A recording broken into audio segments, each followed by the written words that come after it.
your new secretary to the government of the Federation.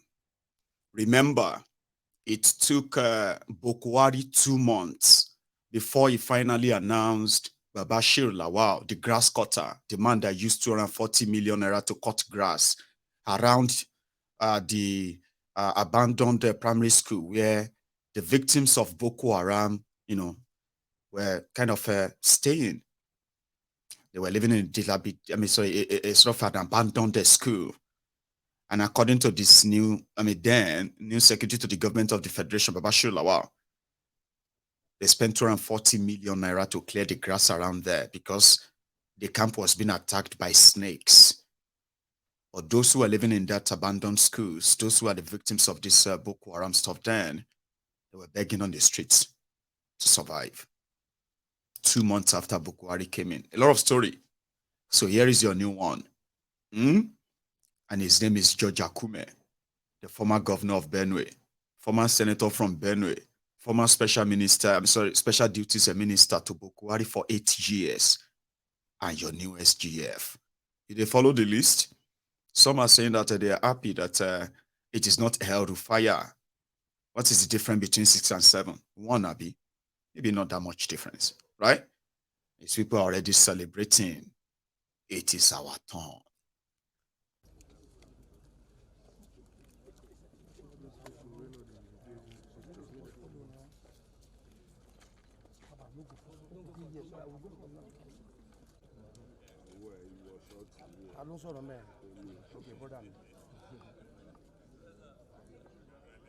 Make them look here.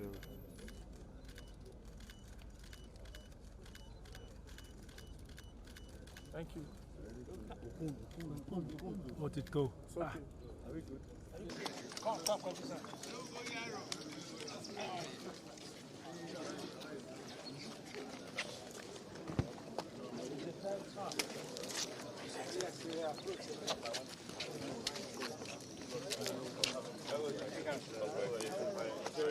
Should be in the evening. Over 200 million Nigeria.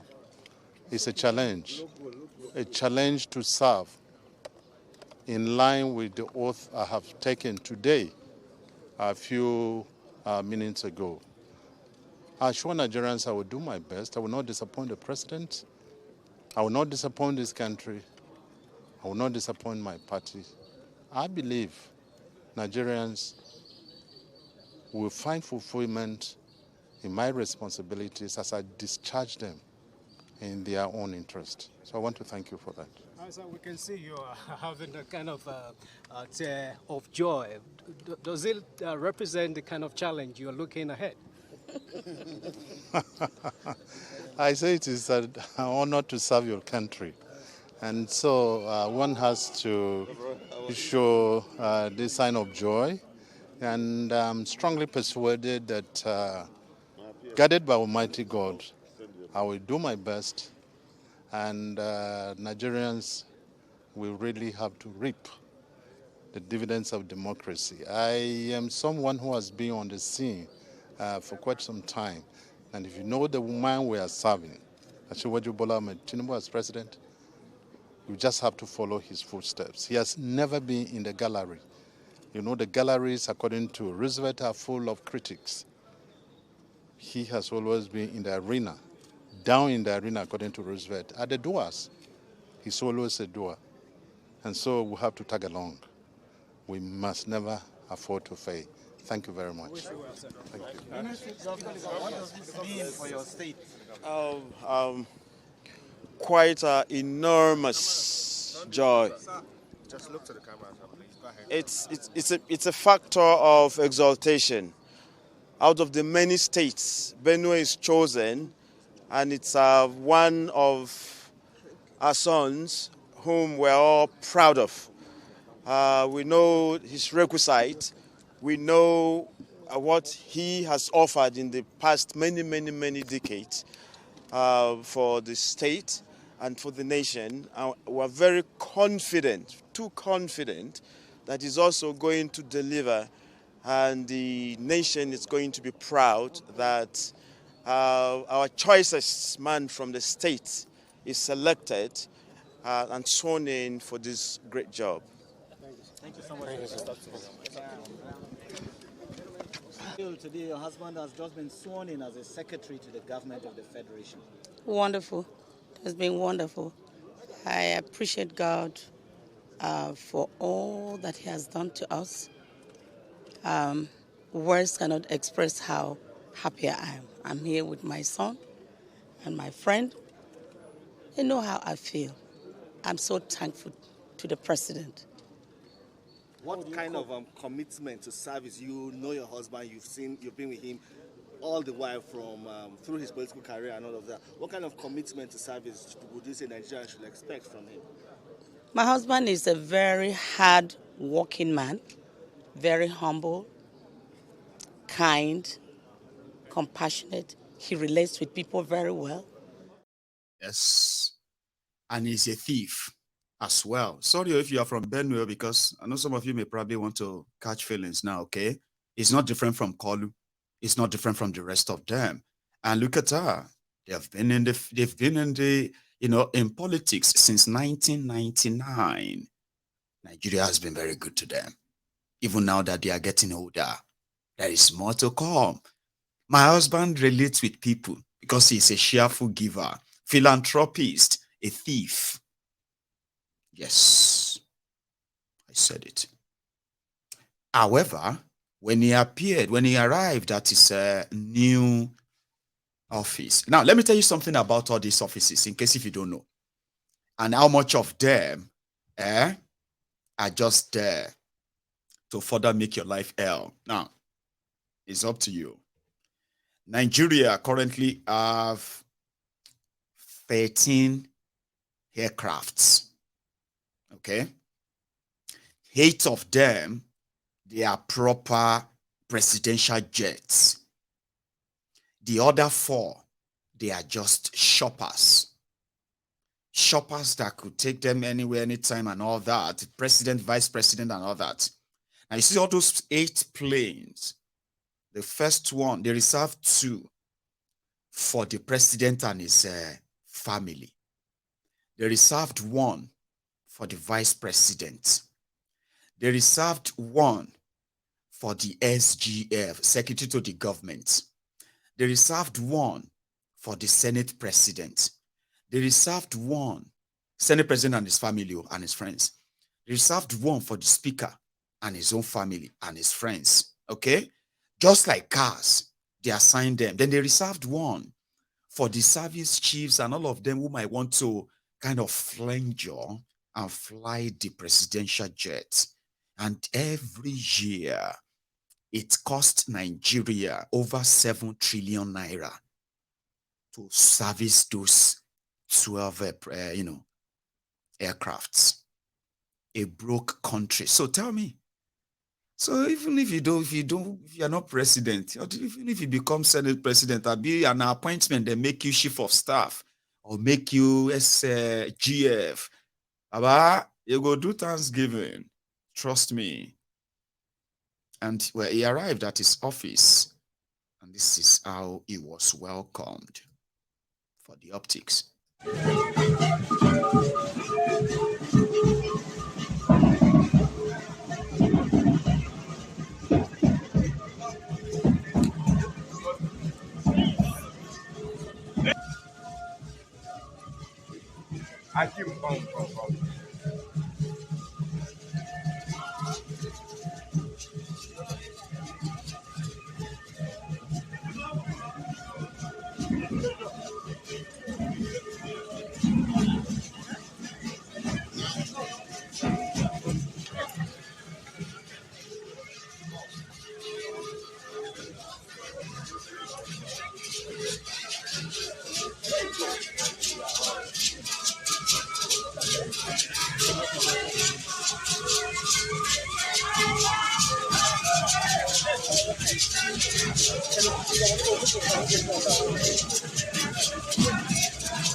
You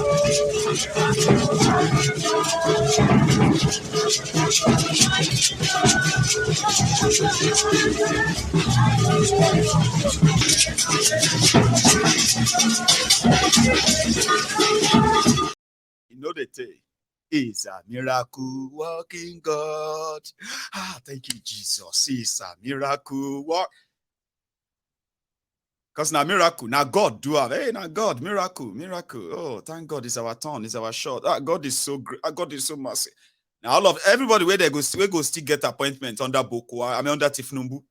They are also going to go to their church and their mosque to go and say it's a miracle working God. They will dance, they will do all of that. You think now for good thing, 4 years after that, they will leave you poorer. They will be richer. Thieves. Then they will then go back to the same place and then they will donate money for building, money for harvesting, money for this and that. And they will give them the front row seats. They will sit down there and they will be doing Thanksgiving that 4 years after they went alive, they came out alive, and God has been so good to them. Is that not a miracle? Again, is a miracle. Nonsense people. Mad people everywhere. You know the thing? Because that's how one Sheikh Odiwere that gave you Nigeria here for drawing. They say, where is Nigeria? What is Nigeria here? You show them the drawing and say, this is it.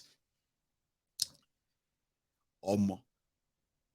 The way you will know that your criminal leaders have no kind of any, they don't even know if there is God, but you are too dumb to be standing up, to always be standing up for them, saying God is God. That you are so, people are so dumb that it is kind of worrying. I don't know how you see it.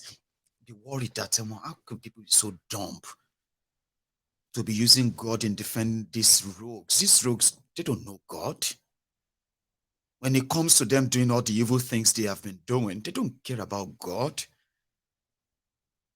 Abi, tell me, where in Quran or in the Bible, they said it is good to steal, to scheme, to lie.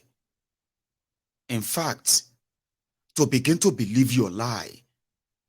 Where is it in the Bible and the Quran? Nowhere. Even a Jogbe. No, not a Jogbe. What is that SFA? That SFA that allow you to steal. They go tell you, say, about you be, don't waste your time. Your career is to be armed robber. Yeah, there are SFA like that. I'm going to go and remember them now. I'm going to try and remember that SFA. No, not that one.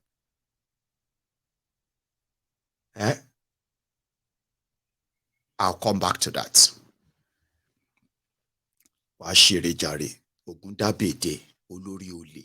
You know that? I don't know if you have that in the Bible or in the Quran.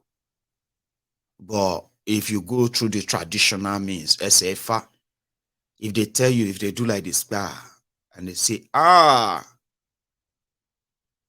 Ogundabede olórí olè. Man fò lè jà mí o. Man kò lè jà mí o. Ogundabede ìbà mi rè o. Na the babalawo go dey praise you and say, Anini, Shina Rambo, Tinubu, hey, Boko Haram. Your career not to be armed robber. No good thing say you won't go school, go study anything. But there's nothing like that in the Bible or your Quran. But somebody called Adisirika scammed 200 million people. And he didn't actually feel like he's going to hellfire. Jan no more. Here you get. All this why that we are saying that where is Nigeria here? Where is Nigeria here? Omo. The man appointed the GM, general manager for Nigeria here. Collecting salary. He no get office, he no get anything, he's the GM. You won't believe it. Okay, you believe it because it's true. They are paying the guy. They say he's the general manager of where are your staffs? Where is your office? What is your contact? How did you come by Nigeria here? They say, okay, fine. You don't catch me. There's nothing like Nigeria here. Now fraud. Now just small scheme where we put together. and then we cash out. Here you get the normal, but now 5 stages. If you want to start the airline, now 5 stages. Now from first stage, they don't cancel us. Okay. You said what? I said you don't catch us. Make we tell you the truth. I'll show you the video. You know what they did? There is no Nigeria here. It was haphazardly put together, fraudulently put together, that even Nigeria, as corrupt as Nigeria is, Nigeria agency that is in charge of issuing license to people to say, okay, you have passed stage 1. They said if you want to set up airline in Nigeria, yeah, if you fast track it, it will take you 2 years before you can get all the certification to start. Start looking for office, start looking for this, recruitment and training and pilot and all that. Here you get. And if you want to get that certificate, it will take you 2 years. So, and at least you must have like 5 aircraft. Minimum of 5, maximum of 100. Not maximum of 100 and above. These are the conditions. Adisirika, who happened to be the Minister of Aviation, the one that is supervising the agency that issue licenses for people to start the airline, safety and all of that, he put together a fraud. Agency in the ministry rejected the Nigeria Air as a fraud from stage 1, the simplest stage. Simplest.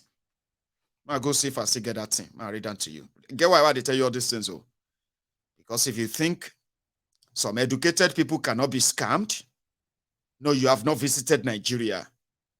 If you go to Nigeria, you will see educated people parroting nonsense with all of their strength and might.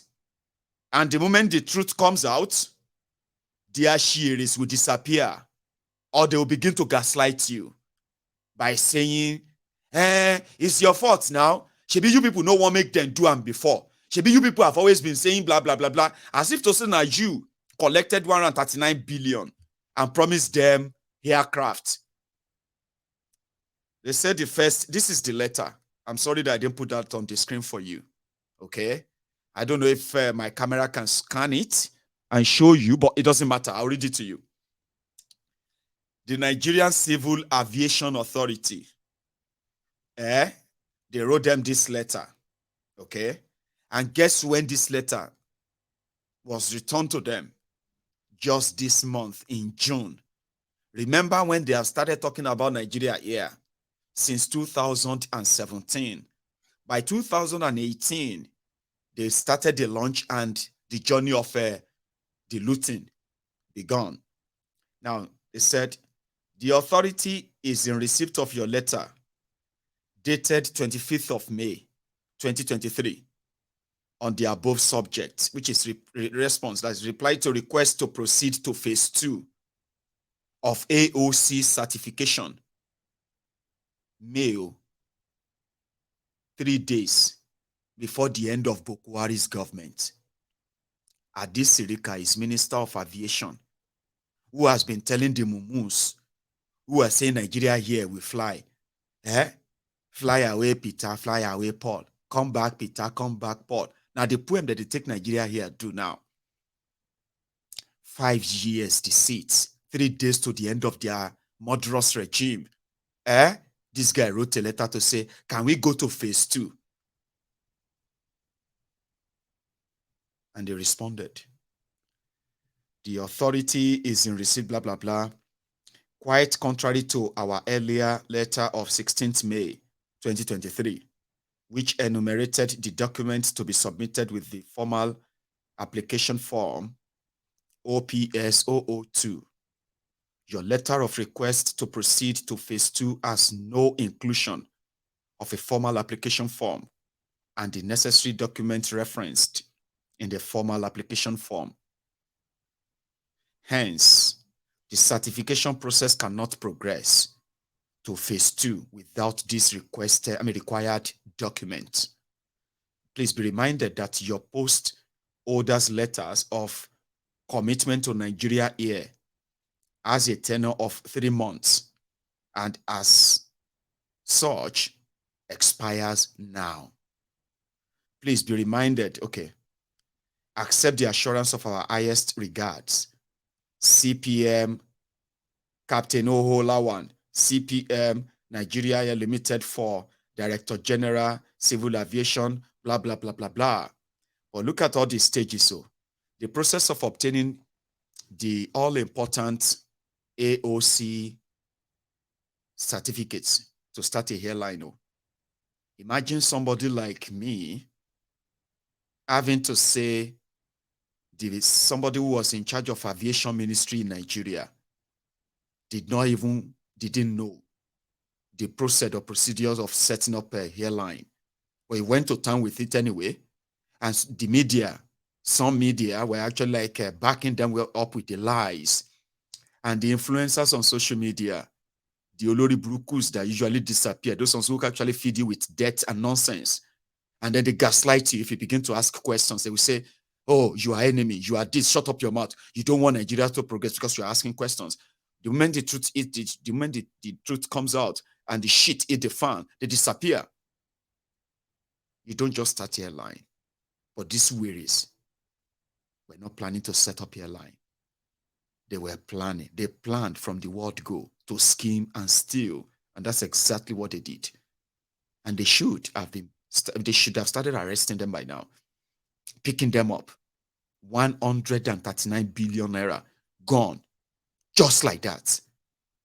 Now, listen to the stages. So, if you want to start your airline in Nigeria, the first stage, stage 1, which Adesirika couldn't even pass. And the APC, Egbekegbe, the Buhari Dins, Buhari Diderins, the Buhari Denotus, Buhari Dijatus, the Buhari Shuku, Sungu Ziari, Sunnekaris, ombuds, slaves, sophisticated morons, and the rest. Gaslighting you. Ordinary first stage, the simplest one. The Alimajiri Jihadist Sirika under Bokwari, fraudulent Bokwari, couldn't pass it. So Nigeria here is dead, but Nigeria here has a manager. You're going to hear from him soon. So stage 1 is the pre-application phase where the NCAA will appoint a certification team and process the application statement of intent form called ACOPS 001. In this stage, discussions on all regulatory requirements, the formal applications and attachments, and any other related issues will take place. This is usually a week's process. Just 1 week, they'll get that done. It doesn't take much. That's the one they couldn't do in 5 years. Stage 2 involves a formal application for intending entrance, where documents and manuals, including the curricula vitae of key management personnel, must be submitted for evaluation. The minimum time frame for the formal application phase is 2 weeks. The second stage, as said in this text, is where you will submit the CV of all those who are going to be the management, the staff and all that stuff that are going to be in charge of all the, the staff of the airline, directors and the rest. You submit that, and once they pass that stage, right, you go to the third one, stage 3. Involves document evaluation where the NCAA will review the applicant's manuals and other related documents and attachments to ensure conformity with the applicable regulations and safe operating practices. The minimum time frame for the document evaluation phase is 3 months. That's the stage 3, 3 months. Then the next one, which is stage 4, that one is demonstration and inspection. This is a key stage of the process carried out only after a satisfactory documentation evaluation phase. In this stage, a thorough audit by the certification team at the applicant's premises will be conducted to ensure that the proposed procedures are effective and that the applicant's facilities and equipment meet the NCAA regulatory requirements. This is now like physical inspection. The office, the equipment includes the planes, the aircraft you want to use for your business, where you are keeping them, what's the maintenance process, the documentations, and everything they need to see physically. Okay, that's the stage 4. So they said also in this stage, other demonstrations like emergency evacuation and ditching will be carried out. And after successes in these exercises, a demonstration flight will be carried out. The minimum time frame for the demonstration and inspection phase is 2 months. Do you get that? After confirming that you have all it takes to be an airline, yeah, then they will carry out equipment inspection like flights. Okay, show us if there is any emergency. How do you evacuate people? Which means you must have done years of training of your personnel to even get to this stage, stage 4. Now, the 5th stage, which is the final stage of establishing an airline, is certification. And this means once the airline has met the regulatory requirements of the civil aviation, which is air navigation regulation, the NCAA will issue the AOC with the appropriate specifications and ratings. Now, the minimum time frame for the certification phase is 1 week. And after the issuance of the AOC, the applicant can engage in commercial aviation activities in Nigeria. Those are the 5 stages. And you would expect somebody who is the aviation minister to know all of this. And you would probably have thought that they've completed all of this for them to even come out and say they want to start airline.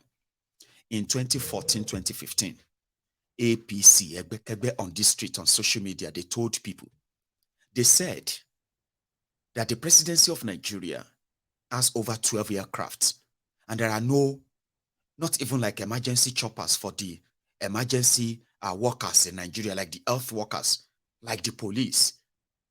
So they said, to cut waste, the moment Buhari gets to power, 1, they were going to sell off all the presidential jets. It's a waste, and save money, right? That's what they said. Ladies and gentlemen, before these criminals came in, on record though, Nigeria was spending under the corrupt government of Egbere Jolantan, as they made you believe. Nigeria was spending about 800, 700 billion maintaining the national maintaining the presidential fleet. Immediately these criminals came in, like everything else, subsidy and all that. The maintenance for the Nigerian presidential fleet first jumped to 1.2 trillion in 2016. By 2017, they were already budgeting 3.5 trillion to maintain the presidential fleet. It actually was a scandal then that they started reminding them that, but you told us you were going to sell all this off to cut costs and save money. What is going on? Why are you spending more? It was Femi Adesina who came out to defend it. That at least it's not Buhari who bought all the jets. He met them. It's not Buhari that is spending the money. There's already, there's already people who are managing and maintaining the presidential fleet and presidential jets. So nobody can just tell Buhari. In fact, at the time, when the pressure was so much, they were spending 7 trillion naira to maintain the presidential fleet in Nigeria. 7 trillion. Now, at that point, Garbage Shehu said the Buhari has already given them the order to sell the presidential jet to make you feel like they were going to sell them. Remember that time? Of course, that happened. Honestly, they started putting the pictures of a presidential jet they want to sell online, but they said nobody was buying. So therefore, Buhari's daughter was actually flying one herself. They assigned it to her. She could fly anywhere and just go and take pictures. She graduated as a photographer in London, right? And to practice what she learned, they gave her one private jet, one presidential jet in Nigeria. She could go everywhere. Yes, that happened. There are photos of it on social media. No joke. So the point here is this. it's always been, right, the same. And if they couldn't convert their own private jets and the rest of that to Nigeria Air, if corruption couldn't take back those who used your stolen money to buy private jets for themselves, they are parked all over your tarmacs, all over your airports in Nigeria. A serious government knows the source of all this funding. The money launderers who decided to divert their loot into buying private jets and then opening up PJ businesses in Nigeria. You could convert them and turn them to Nigeria, but fine. Start with the presidential jet. Don't go to Ethiopia and start making a deal. I mean, even if you're going to make it, they even told me, they said, they made a deal with Ethiopia here. Ethiopia here is buying 70% shares of Nigeria Air. How could Ethiopia Air buy shares in a company that doesn't exist? You can't start a company when you don't have the license to actually be a company. You can't negotiate with everything you probably put out there was fraud. And it's the man who is the manager of a non-existing Nigeria Air. Listen to him. These are officials of the Ministry of Aviation and the interim management of Nigeria Air. They are before the Senate Committee on Aviation to answer questions on the status of the nation's national carrier, Nigeria Air, which was unveiled during the twilight of the Buhari administration. But questions have been raised about the whereabouts of the aircraft and the status of the airline after some Nigerians traced the aircraft, noting that it returned to Ethiopian Airlines service. These senators have strong words for the representatives of the Aviation Ministry over the manner Nigeria Air was launched. The Nigeria Air project. The issue was shrouded in secrecy to the extent that it was fraudulently displayed as a new national carrier, contrary to the extant court order and international rules that strictly guided airline operations. This indeed was an embarrassment to the committee. Why will you, for whatever reason, having an interim MD, be in a hurry to unveil a national carrier on the last day of your administration? Why? But the interim managing director, Nigeria Air, says the airline was unveiled at the time it was to prove to Nigerians that the project is not a fluke. The aircraft that came in and left was a legitimate charter flight. You see, ever since 2018, all you'd ever seen about Nigeria Air aircraft were pictures, drawings, not the real aircraft. And we felt it was time to show what the real aircraft would look like. Was it reasonably necessary? You know, you have to take this to take taxpayers' money and charter an aircraft all the way from Ethiopia to come here and for unveiling, if the purpose is just to show Nigerians how the aircraft is going through. We have had the pictures on social media when it was unveiled in Fambro. He also clarifies what he says are misconceptions of the status of a national carrier. We haven't got a license yet to operate. If you had asked me the question, I could, not you, I mean, if the social media had asked me the question, I would have said, we haven't got to that stage yet. We are not at the point of operating the airline yet, at all. The representatives from the Aviation Ministry and Nigeria Air then proceed to the House of Representatives to meet with the lower chambers Aviation Committee. The committee chairman says members do not support the launch of the airline because of a lack of supporting and necessary documents. We are not part of the launch and we do not support the launch, especially at a time issues are yet to be cleared. The committee hereby resolved to 1. Direct the Federal Ministry of Aviation and its partners in the Nigeria Air project to immediately suspend any operations regarding to Nigeria Air and every other actions with respect to Nigeria Air. The committee further advises that the Federal Ministry of Aviation fraud. They went to Ethiopia and charter a plane just to show Nigerians what Nigeria here will look like. Can you even believe that? You watching me, if you are one of them who called me and people like me enemies of Nigeria 5 years ago, how do you feel now? Who do you think is the enemy of Nigeria now? When 5 years ago, I, The day they first showed that logo, I may not be an investigative journalist, but go back and search my videos. All right, as far back as 2018, and check what Mayegun said about Nigeria here. It was like, Mayegun, at least give them time. At least, you know, you called me enemy of Nigeria for telling you from the word go. This doesn't make any sense. Fraud, scam. A lot of you were saying, Oju Elomashe, God will shame you, you this Mayegun. Nigeria will be great. Nigeria here will fly. Fly away, Peter. Fly away, Paul. Come back, Peter. Come back, Paul. How far with that? So far. Èpè lọ̀rọ̀ yín gbà. Ẹni èpè nìyín. Do you see why I can never be politically correct on Mayegun's diary political, even if you are hurting, even if you are running mad because of what I say or when I say them? Do you know why? Because èpè lọ̀rọ̀ yín gbà. Èpè. Now those they call Adorumoto, you know what who they call the Adorumoto? Now people will say they tell them the truth. They tell them they are so stubborn, headstrong.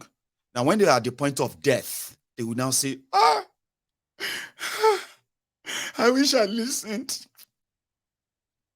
I wish I listened. I wish I have an opportunity to go and do it again, and I will make sure I don't make that mistake again. No, you won't have another chance. You will be dead by then. So that is why somebody like me don't give a damn how you feel when I'm talking about something that I know that a lot of you will rather self-destruct because of whatever it is you have chosen, this, selective amnesia and all of that. I have no apology. The way I talk or the way I speak about these criminals, including you, they always love to give excuses for them because you always come back. You will come back and say,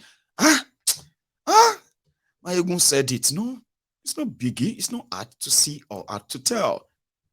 You've seen Akume Abi. The scandal will start soon. He's a thief, and he will prove me right in no long time. So that your feeling, that your rage about what I said or how I said it, they will disappear when this guy is actually prove me right. And then you'll be like, oh. So that's why I don't have any regret or any apology, whatever I call them, or what I call you, they are defenders. No, I don't have apology. I must have my reasons. And this is one of them. Criminals pretending to kind of work for you. If they are caught and the thing no one look like they could see anything anymore. About just faint, Joe. Why are you pretending that you can defend something? Just faint like this guy. You are still preparing to pay money. Now, we are aware that we don't have a 2020 budget. From 31st May till date, excuse me, MD is not feeling fine. Please.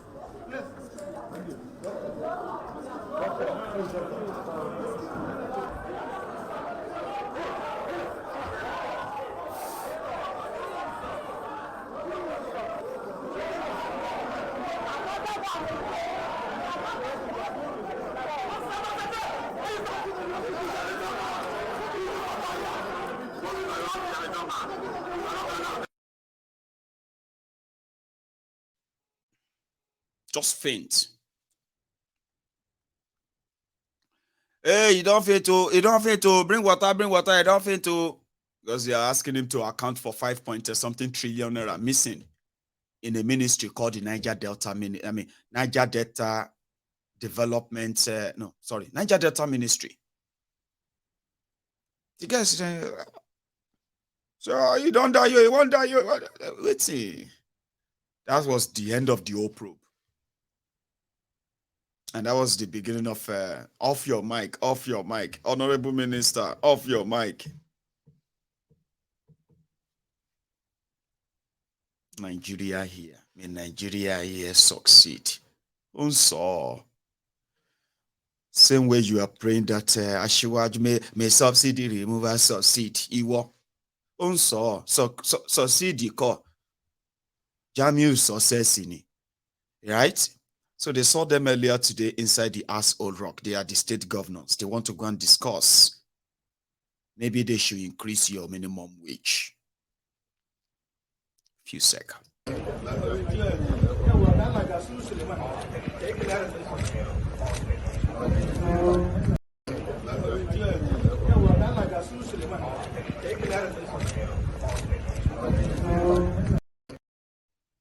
So now they are reducing the days of work for workers in Nigeria.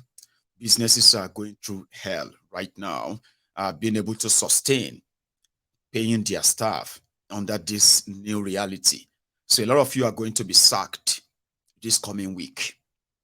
Or maybe you already know. You're already making adjustment and all that, but you know the reality. Others are trying to see if they could make you stay at home and work from home instead of you coming to the office, spending 2/3 of your salary, because they have no plan. I'm talking about the private businesses now. They don't have any plan of increasing your salary. And they are going to increase your salary. I don't think they're going to come up with a minimum wage of 200,000 naira. They won't. So everybody is trying to adjust and all that. And the politicians are meeting pretending that they actually have something. So somebody asked that, what would Peter B have done? And I think that's why they asked him the same question yesterday.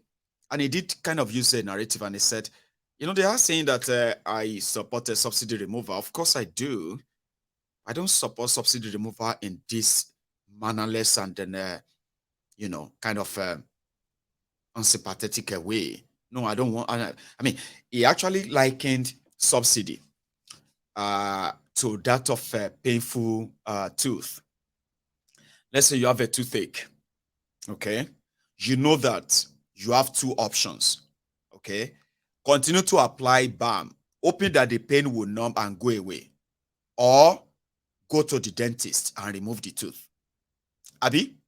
But you know that if you choose that you want to remove the teeth, so you want to remove the tooth at a dentist, you have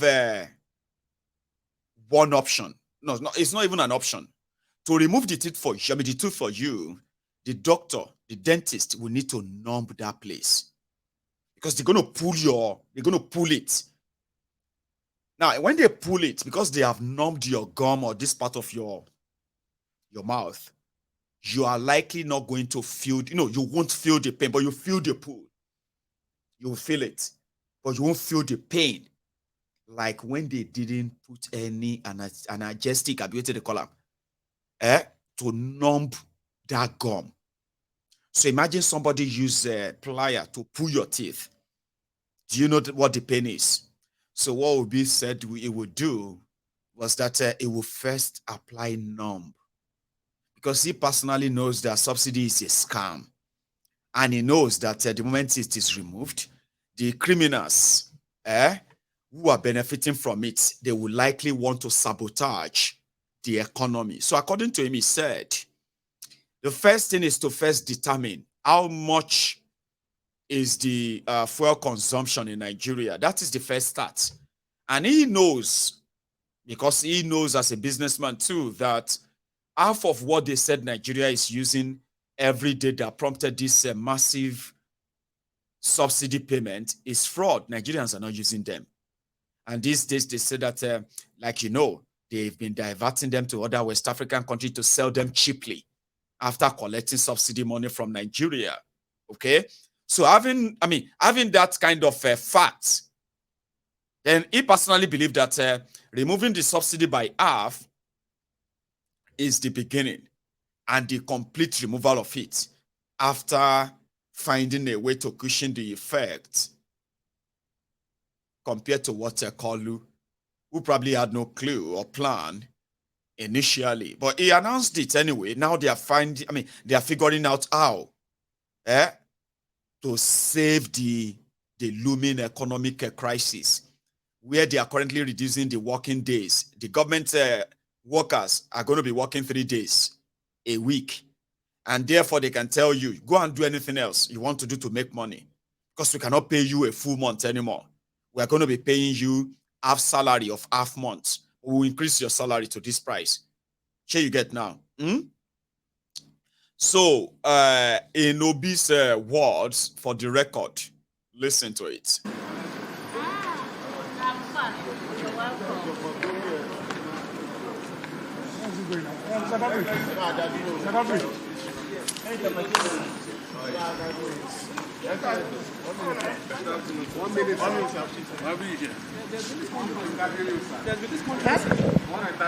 Yeah, there's been this controversy about. It's not about this.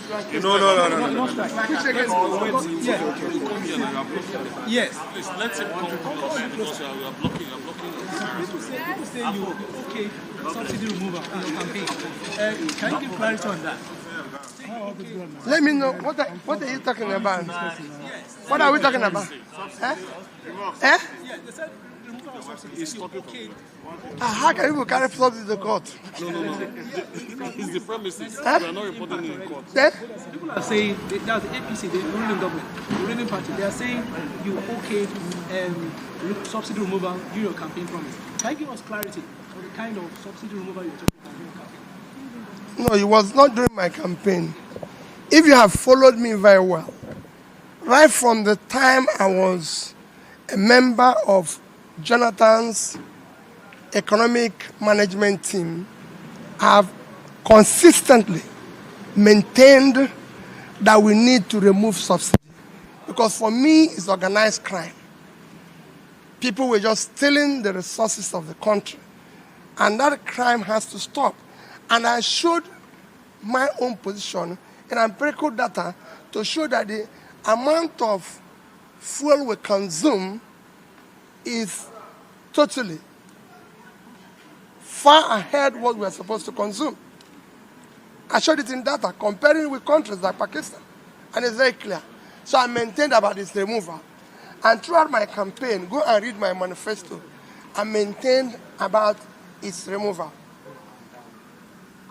If you have a toothache and you go to a dentist, there's a difference between removing your tooth by applying anesthesia, which will alleviate your pain, and just pulling it out. The difference is that I believe it should be removed with conditions, and that condition has to be applied. If I was involved, I would have shown in empirical statistical data how much we are going to save, where we are going to apply it, the gains for the people, so they can, just like I said all throughout my campaign, that I'm going to govern the people by being open, showing them empirically verifiable facts on how the country can be better, and everybody can follow it. Yes, that's what I would have done. A lot of persons are on the same page with you.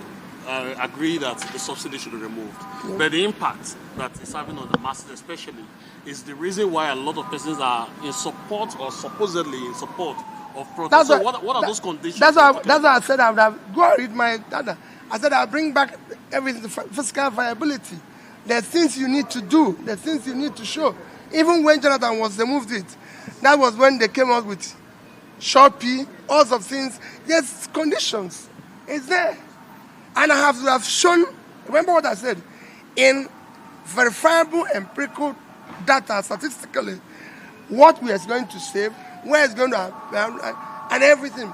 The reason why Nigerians are agitating about everything here is that when people say, let's go and suffer, let's go and sacrifice, they don't see the effect of the sacrifice at the end. But if you're going to do it, then do it in an organized manner where the people can see a verifiable plan. And that's it. I did a lot of similar things while I was governing Anambra State, stopping this to do this. But each one I did, I showed the people in a verifiable manner where we're going to land. Governance should not be supply-driven. It should be demand-driven. You govern with the people. Let the people know what you're doing and explain to them in a clear terms that they can follow. And on that, I think I'm going to take a few calls and then we can call it a night. What time is it? Okay. So we probably will take a few calls, okay? And I'm going to take a break. So if you're still watching me, you can drop your offering now, like the broadcast before you leave if you want to. But if you are going to be interested in adding your own voice too, the number on your screen, please use that. Thank you very much, Vincent Brown. Yes, we are now over 83,000. We are now approaching 84. But I still want to take us to that. I want you to take me to that 100,000 so that I can come back here and show to you. Oh, look at this silver plague from YouTube. It doesn't really matter because now mad place too. You can have 1 million subscribers and you can wake up one day when they feel like, listen, we have had enough of you, and they can just shut it down. That I will never forget all the time. But while it lasts, let's keep it going. I'm going to go make myself a cup of tea. And when I get back, right, we will take calls. And then we'll call it a night. Don't go anywhere.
I have a first caller on the line. Hello there. My Baba. How are you, sir? I'm going to make it as short as you wouldn't even believe it. Maybe 2 seconds. You remember me from calling you. I said, and I still say, we're more than them. Yes.